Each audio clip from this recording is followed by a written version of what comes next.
Bismillahirrohmanirrohim. Assalamualaikum warahmatullahi wabarakatuh. Selamat pagi anak-anak. Berjumpa lagi bersama Bapak di video pembelajaran tematik.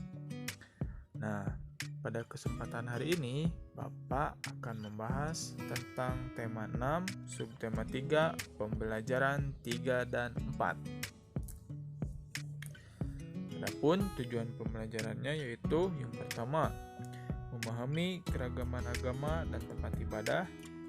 Yang kedua, mengetahui persebaran sumber daya alam di Indonesia. Yang ketiga, memahami cara penekanan saat mendeklamasikan puisi. Dan yang terakhir, yang keempat, mengetahui penyebaran sumber daya tambang di Indonesia. Langsung saja kita masuk ke materi yang pertama, yaitu keragaman agama dan tempat ibadah. Nah, di Indonesia terdapat 6 agama yang diakui, yaitu agama Islam, agama Kristen, agama Buddha, agama Hindu, agama Katolik, dan agama Konghucu. Meskipun berbeda agamanya, tapi kita tetap satu Indonesia ya. Nah, kita juga tidak boleh memandang orang dari segi agamanya karena kita itu sama. Nah, di sini dalam penjelasannya, perilaku atau sikap yang sangat penting agar tercipta persatuan dan kesatuan di Indonesia. Persatuan dan kesatuan antar umat beragama dapat menciptakan kehidupan yang rukun dan suasana yang nyaman. Berperilaku yang dapat dilakukan agar persatuan dan kesatuan antar umat beragama tetap terjaga. Contohnya, menghormati teman yang sedang menjalankan ibadah sesuai agamanya. Yang kedua, tidak bermain tanpa melihat perbedaan agama. Yang ketiga, tidak memaksakan agama kepada orang lain. Nah, seperti itu penjelasannya. Dan untuk tempat ibadahnya sendiri, tentunya kita sebagai agama Islam, tempat ibadahnya di masjid ya.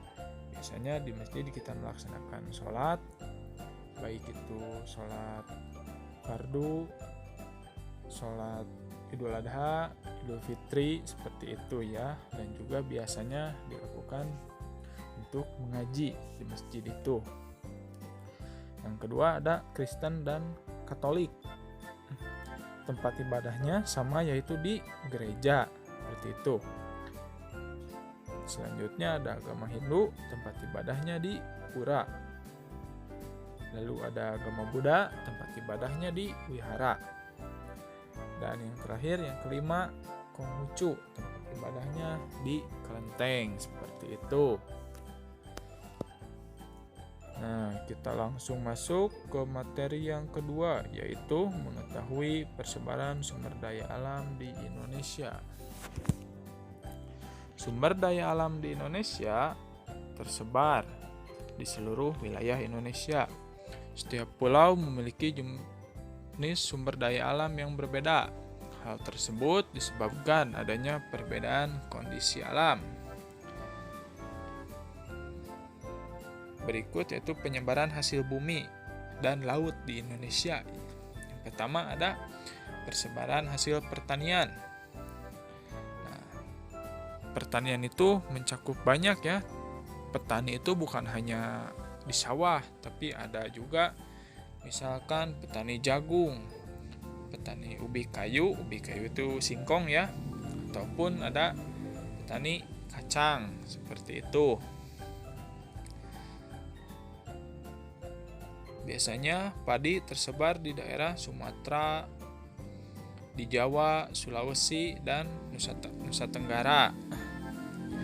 Jagung tersebar di Jawa, Jawa Timur, Sulawesi.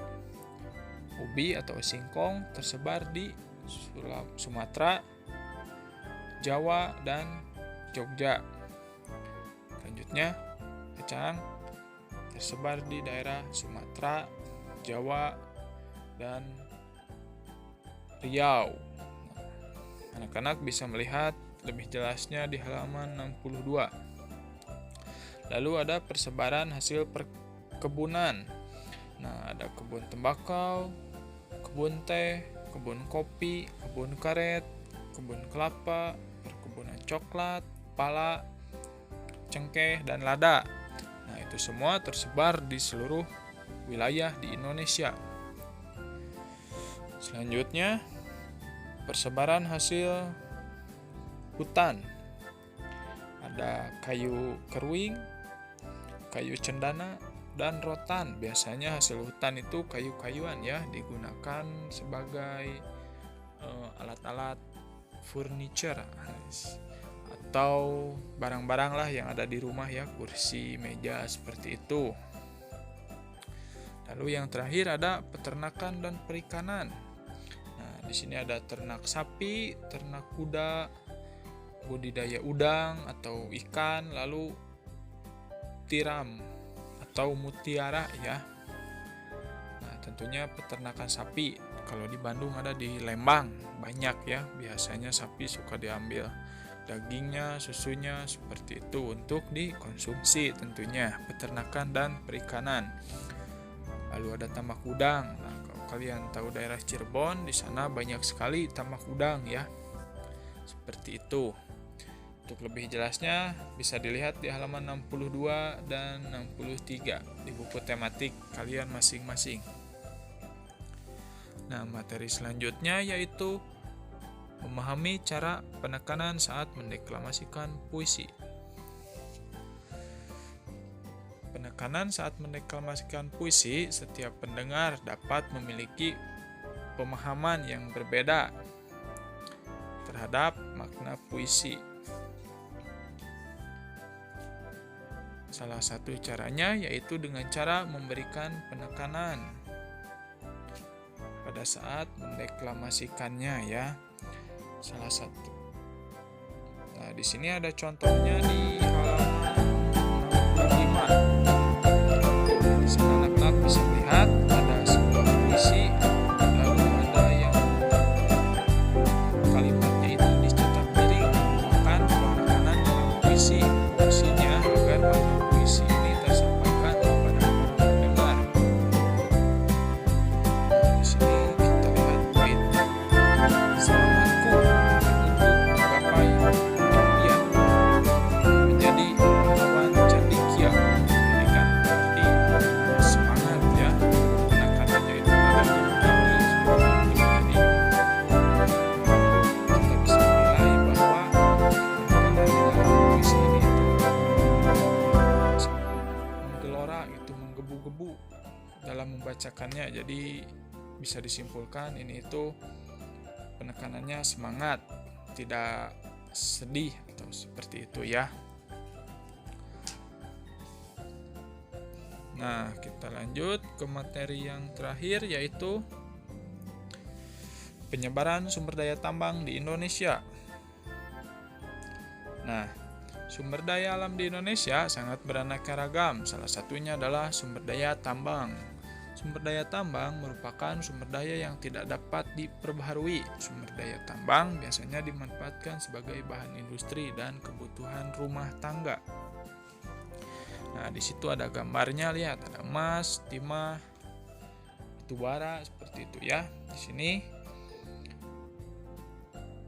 penyebaran hasil tambang di Indonesia, yang pertama ada minyak bumi. Daerah hasil penghasil minyak bumi yaitu di Aceh, Riau, Bangka Belitung, Jawa Tengah, dan masih banyak lagi.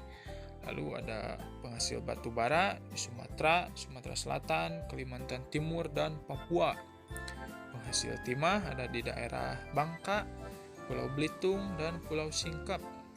Lalu penghasil emas ada di daerah Aceh, Riau, Bengkulu, Kalimantan, Jawa Barat, dan Papua.